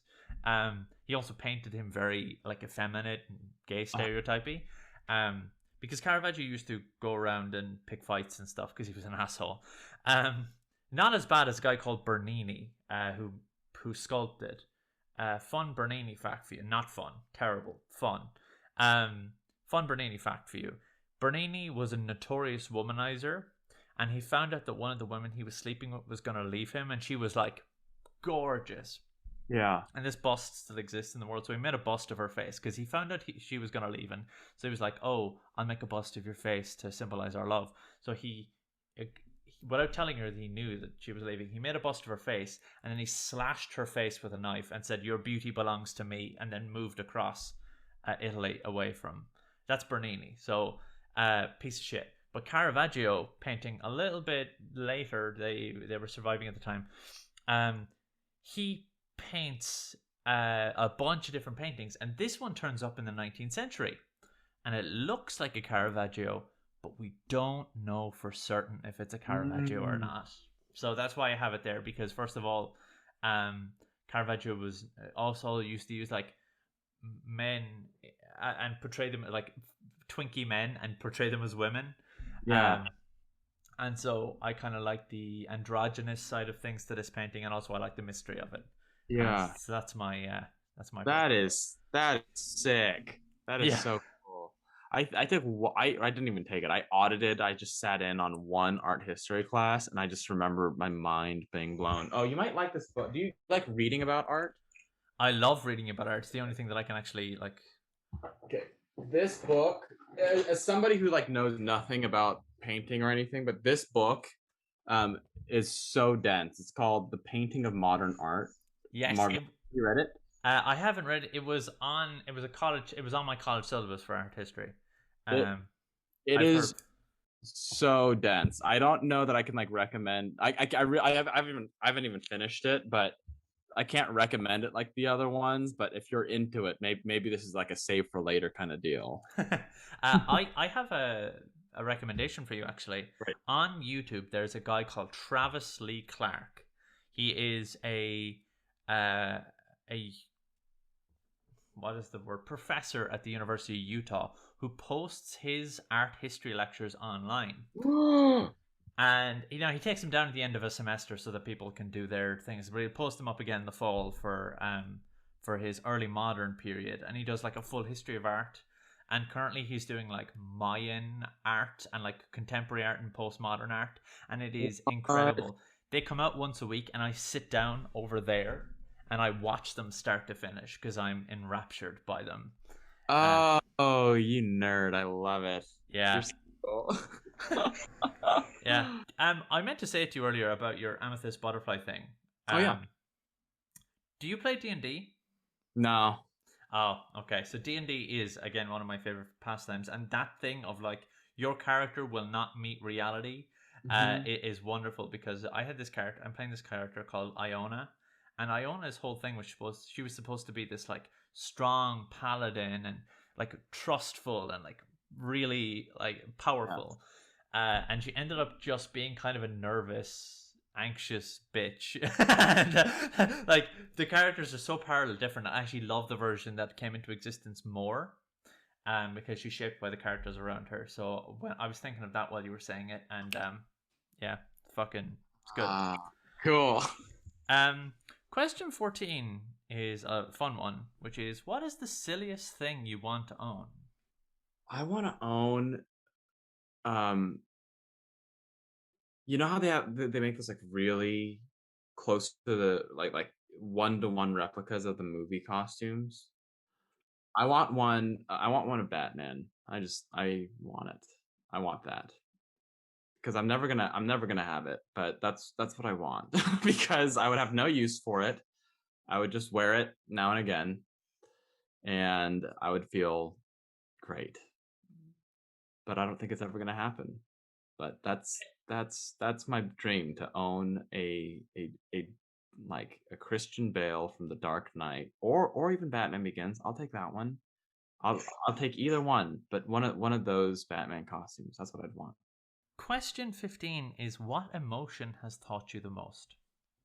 I think exhaustion, but a certain kind of exhaustion, which is the kind that comes from like after having worked really hard at something, for especially if it's for an extended period of time, and then coming out on the other side of it. Because it's in that state that I usually know whether something was worth it or not. And I was kind of very much a hustler in like I hustled a lot, not like drugs or like doing bartering or anything like that. But in college, I would juggle a lot of things at once. And once I graduated, I would juggle a lot of jobs. I tried to be in rehearsal for something. I would, all while auditioning. Um, and I kind my mo at the time was really to say yes to everything. And I think to a large extent, I still try to keep that mentality. Um, but then, but if that's the mo, to say yes to everything, you need to somehow know whether how to judge something for in the future. And sometimes if the exhaustion feels good, like yes, I did something that I'm proud of, then I know. And if it's an exhaustion that I can feel myself kind of spiraling downward from, then that's data too. So I think exhaustion is a great teacher. Question 16 is, what is the most valuable thing you have ever learned? I guess piggybacking off of the previous answer, I think one of the most valuable things I've learned is that it's worth finishing things. um, because often in the middle, or when you're in the trenches facing the dark night of the soul of some creative process, or at work or anything, um, it's worth seeing it through to the end, because you never know what might surprise you pleasantly. So, for example, I recently read 100 Years of Solitude, and it was a slog. And then at the end, in the last 40 minutes or 40 pages or so, my mind was just blown. Um, and it was one of those situations where I just had no idea. It was kinda like what we were talking about with Murakami. I was like, "I don't know how I'm feeling this way, why I'm feeling this way, and certainly not how Marquez crafted this experience for me to feel this way." And I wouldn't have had the gift of that moment if I hadn't seen finished something. But I also wanna qualify that because I think another really valuable lesson that I learned was fail fast, which is to say, if you have an idea for something that you wanna try, just go all in for it. Just go for it. And do it to the best of your abilities and keep yourself honest and keep checking yourself all through the entire thing.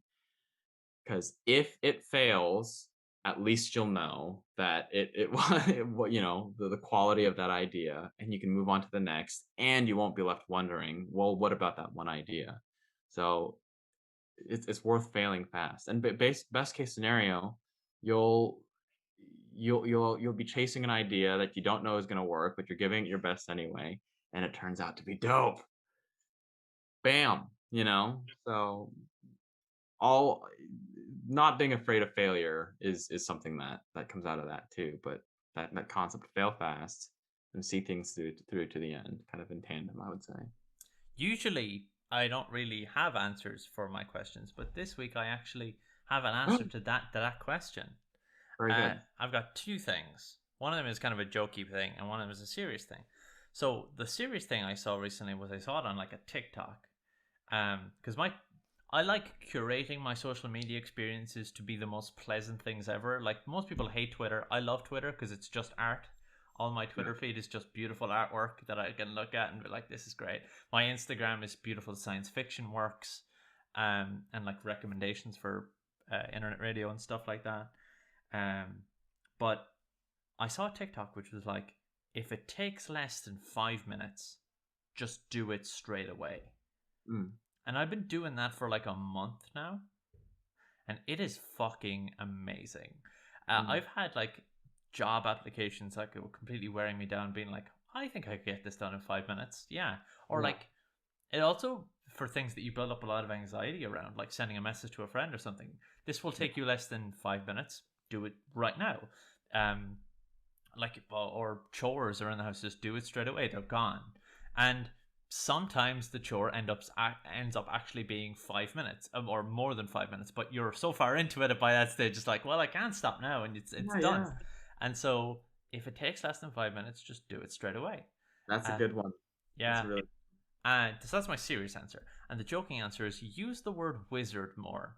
Wizard was a term in the 1990s, and people need to use it more because it just yeah. makes you a more interesting person to describe things as wizard.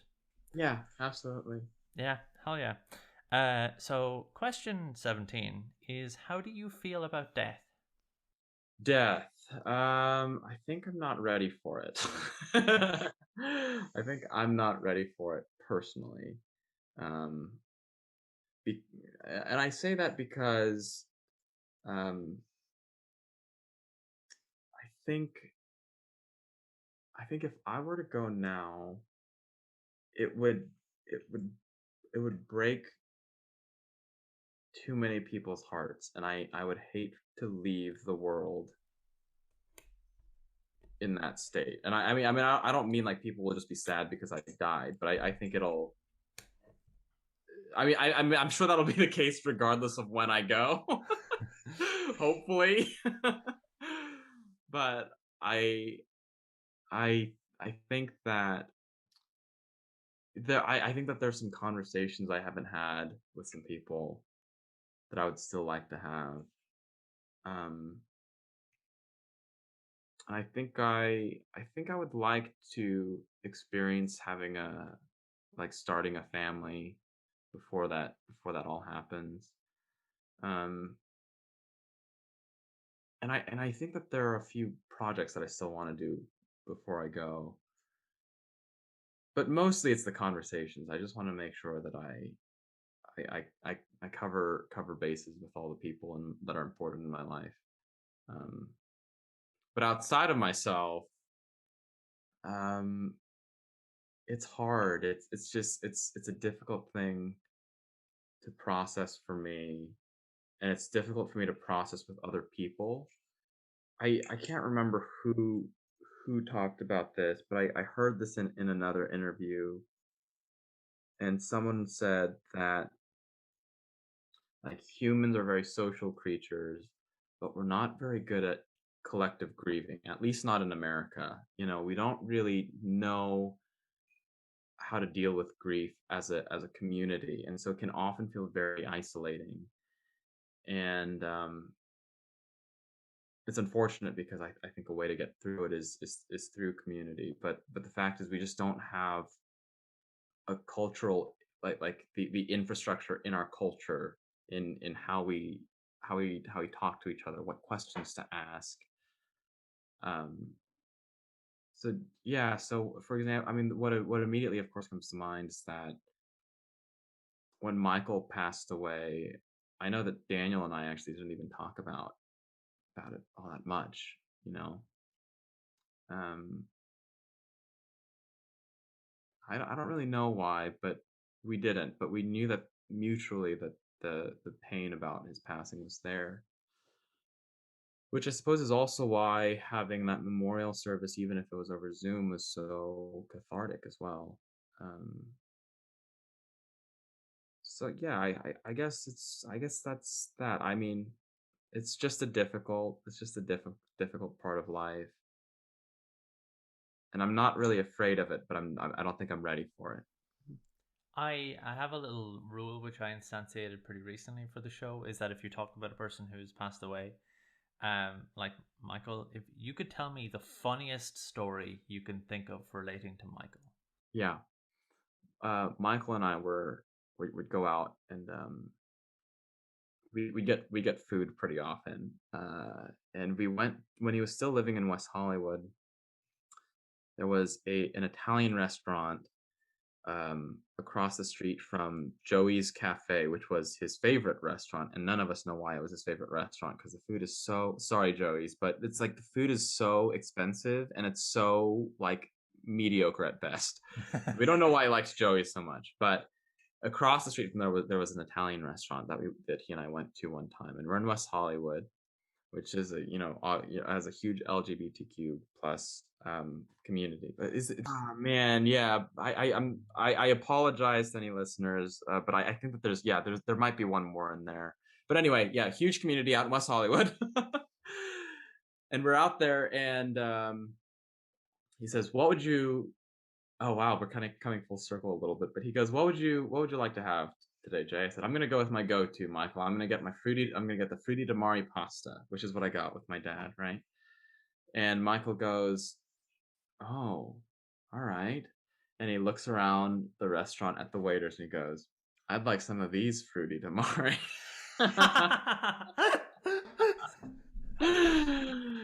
Oh Ah, man, I always like to follow up the question on death with this question, which is question 18. What makes you smile? dogs. Puppies really, they'll really do it. They'll really, I can't. I just let them bite my hair. They can teeth on me. I don't care. I love puppies. And the other one is my nephew, who was born in June. His name is Jonah, and he's on the other side of the country, literally as far as you can go. He's on the other coast. So I haven't been able to see him yet because of the pandemic and because of having to quarantine after flying out there, and all that. But I'm hoping to see him. Knock on wood, I'll get the vaccine soon, and then we'll be able to make a trip out there. But he's just the smiliest dude. He's so bright, and there's one video that I just love of him sledding with my sister, and somehow I think my sister got up off the back of the sled or something, and the snow wasn't super soft, and so the front of the sled gets caught, and he face plants into the snow. Less than a year old baby, and he didn't even cry. He was just laughing. It was just the cutest thing. Yeah. So anything with Jonah, even if he's crying or if he's making he makes these stank faces that are so good. I don't know how he learned them, but they're so good and so honest. But yeah, he makes me smile. Puppies make me smile. Question 19. What is beautiful? My nephew Jonah. What is beautiful? I think resilience is really beautiful. I think especially in a time like this where so many people go through very difficult times. Um, I think witnessing people who go through a difficult time and aren't denying the pain that they're going through, but can still find the strength to get back up again. I think that is really beautiful. Question 20 is: would you describe yourself as cute and cuddly? Yeah. Yeah, I think I would. I think I'm a very physically affectionate person. Would I? I don't know. I can be pretty physically aloof too. Man, I don't know. This past year is throwing me for a loop because it's all been about like avoiding each other. But maybe that's why it's been so difficult because I am a physically affectionate person. Gosh, I'm having an existential crisis right now. I think I off with a cute and cuddly question. Um, but ultimately, yes, I think I am. I would describe myself as cute and cuddly. I also described myself as cute and cuddly, which is Oh, why that question exists. It's because I realized that these were two attributes that I did not have mm, pre-transition, or I wouldn't have even put them in my wheelhouse. And I mm, realized, oh, these are new. I wonder, mm. do other people have these? And then I started asking people. Um, Question I- 21, and this is the question which I answer every single week. Okay. Uh, Tell me about something you learned recently that amused you. So, my mom takes me out for like spins in the car because we're kind of locked down here. Obviously, we're on like full lockdown, so we don't really go anywhere. But I need to get out because I like seeing the world. But we don't break like the. We have a limit on how far you can leave outside of your house, so we don't break those. We just go around in the car and see as much as we can. And today I was like, oh yeah, I'd really like a breakfast roll. Do you have breakfast rolls in the US? Like sausages, eggs, Oh yeah, break yeah, yeah. Right, right. Of course, of breakfast. course. Yeah. So I really like a breakfast roll with all the mod cons. And then I realized, what the fuck does mod con mean? Mod con means modern conveniences. Yeah. Do you know like all the mod cons of a new house or whatever? The Ah, the modern conveniences, and that amused the shit out of me. So ah. that's my answer for this week. Here's one that we learned for Into the Mist. As we're just trying to look up, 1920s slang, and I think I might be getting this slightly off, but I think the sentiment is the same. But in the 1920s, at least in America, we would say if someone was it going to jail, he's in the stir, or he's This was yeah. Daniel's fact. Oh shit. Okay, let me Yeah. give a different one then. But anyway, for anyone who didn't hear Daniel, that's where the term stir crazy comes from. Let's think of another one. Every single person who's been in Into the Mist has given me an Into the Mist fact. You Oh, obviously had a wonderful time making this. yeah, yeah, it's just so fascinating. Um, Here's one that's I wouldn't really call this amusing, but it certainly is interesting. It's unfortunate though. Um, is that we learned something else that we learned with one of the performers who might be starting a room is he is Mexican, but or his heritage is Mexican, and he was looking up some of the some of the situations happening with like the Mexican American or Mexican immigrants and Mexican Americans at the time. And a lot of what happened to the Mexican men is that a lot of them would get drafted or would volunteer for the Great War. And at the end of that, they were supposed to be given citizenship or at least like a permission to stay in the country, and they were all booted out.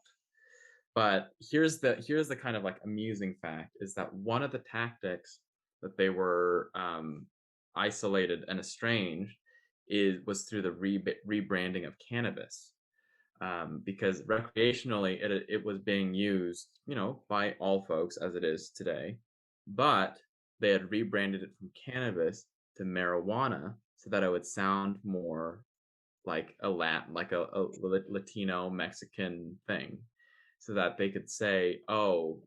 these folks smoking this marijuana are XYZ negative thing, and so that they could have a reason to send them out of the country. Have I Yeah. been have I been playing into a racial stereotype for my No, I don't think so. I think it's become so much a part of just like our modern vernacular that it's like not. I don't think so. Maybe best to call it weed or cannabis anyway, just for our own conscious sake. But but now that I know I can't go back. yeah, I guess Yeah. so. Maybe you're Yeah. right. Yeah. Yeah, because like that is perpetuating a thing that was that was started with ill intent, even if it has no more ill intent. Yes. Yes. Yes. Yes. I now know its origins. Yeah. Motherfuckers. Yeah. Motherfucker. Totally. I'm That's awful. Yeah. Motherfuckers. I know. I know. It's Ah. a difficult thing to know because I think we all right now are affiliating the war on drugs with like the crack cocaine situation. But it started even before that, which is just mind blowing. It's just been going on for so long if you dig around and look for it. Also, I love the fact that in the United States you have the war on concepts. Um, like the war on drugs, the war on terror. Yeah, What yeah, are you just stabbing people who star in horror movies I now? know. Like like I study political science, so war on concepts are too nebulous to be effective, and like they're What makes it so usually dangerous too?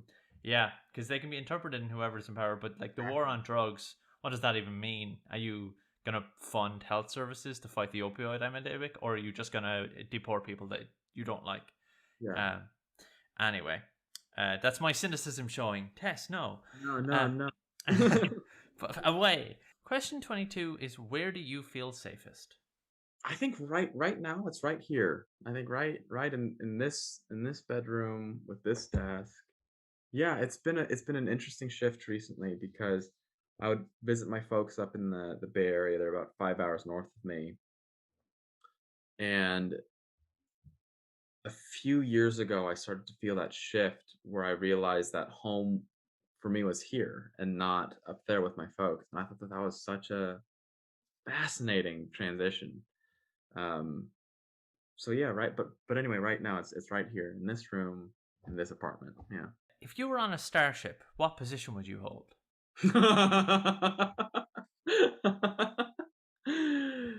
Okay, I don't know starship positions very well, but I do think that I make a good director in the theater. So that could be the captain, like Captain Kirk, or it could be Spock, who is like the advisor, like the chief advisor to Oh, I'm a huge Star Trek right? fan. Okay, I'm not Yeah. sure. No, I wasn't sure. I wasn't Oh sure. yeah. I was making sure. Okay, great. Yeah. So the person who because I don't feel the need to be the voice as long as I can be of I can feel validated that I am adding value to something that I am being helpful in some way. So I don't have to be the person telling everybody what to do, but I think I can certainly help with that process one way or another. Question 24 is do you think there is more good than bad in the world? I I I'm a little surprised that I'm not immediately saying good. I think what I'm vacillating between is I'm vacillating between good and neutral. Um, I would like to say something that my roommate says that I admire is that he says I don't put up with cynicism anymore because it um it validates bad behavior. Cynicism is just an excuse for bad behavior. It just ends up giving an excuse for people who behave badly. And I think that's right, but that doesn't mean that there isn't bad in the world. But then but then I also think that there's a whole I but I mean kind of married to that too is that I think that there is a whole lot of good in the world too. I think there are a lot of people who are trying to do good things. So for example, something that I've been thinking about recently, um, a friend and I were just kind of reminiscing on the Nalgene bottle fad. I don't know if that was a thing for you in Ireland, but we had these BPA free plastic Nalgene bottles that were kind of big. And at, at one point, for some reason, when we were like in maybe middle school, high school, they became like the cool hot thing to have, and everybody was, needed to have a Nalgene. And something like that is great. It's cool that it becomes a fad because we're also in a way helping the environment from like more disposable bottles and that things like that. But the flip side of that is as certain environmental issues become a fad, then more companies that have like more corrupt intentions also will morph that and then just appropriate the ideas just to make more money, and and so it's like, well, whose fault is that? Is that a fault of good? Is that like good people gonna getting in the hands of evil forces? Is capitalism its own neutral force that's just wreaking havoc on humanity? I just don't know. It's I think I'm a little confused on the issue nowadays. Um, but I'm inclined to say that at least on an individual scale, I think most people are trying their best to do what they feel is right. And we may disagree, we may not see eye to eye with, especially now in this polarized climate in this country anyway.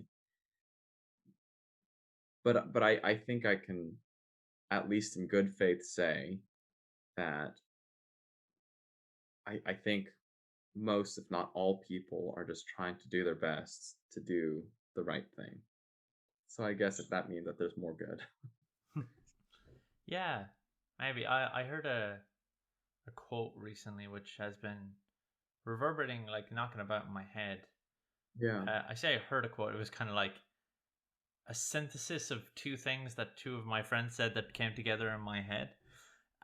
Like one of them said something and then one of them made a joke, and the two of them. So I can't really.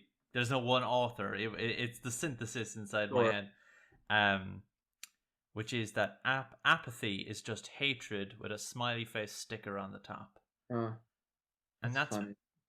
that's been sticking in my head recently because I know a lot of people are apathetic about things, and the more I'm thinking about apathy, the more I'm like, yeah, but surely apathy and saying that you don't care means that you're okay with things that the way they are, which means you actively don't like the concept of those things changing.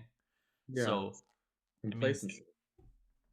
so. Yeah, I've been thinking about that recently, and so your answer is I would agree with you that I think most people are out for, like, they do have the best intentions. I do believe that there is more good than bad in the world, even though it's a weird thing to say like right now, and Yeah. but like especially like in the US, your news cycle is built upon misery. But I'm sure if I, you took the individual, if you took a dropper and you like took an inch of like beauty from every corner of your country, you would find that the yeah. scales of good outweigh the scales of bad, just because you don't see all the good but you only see the bad. The way that one Yeah. of my guests, Jason Waite, put it was that if you were in a nice restaurant, you would only notice the the crash as if someone dropped a plate. You never Yeah. notice all the good conversations going on around you. Yeah. So yeah, That's that fabulous. yeah. Hey, here's something that happened the other day. That was very beautiful. But I was sitting in my car at an intersection, and I saw an old man crossing the street. And I swear this actually happened. I'm not just making this up. But I saw an old man crossing the street, and he tripped and he fell, in the intersection. And I was about to get out of the car, except that it was kind of dangerous to do so. But I was going to turn the hazards on and get out of the car. Except what I ended up seeing was three different people from three different directions running out into the street to help the man back to the sidewalk. And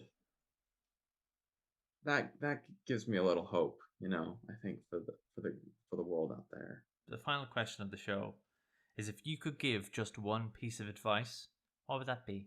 I would say listen to jazz, take your dog for a walk in the woods, and ride the good waves.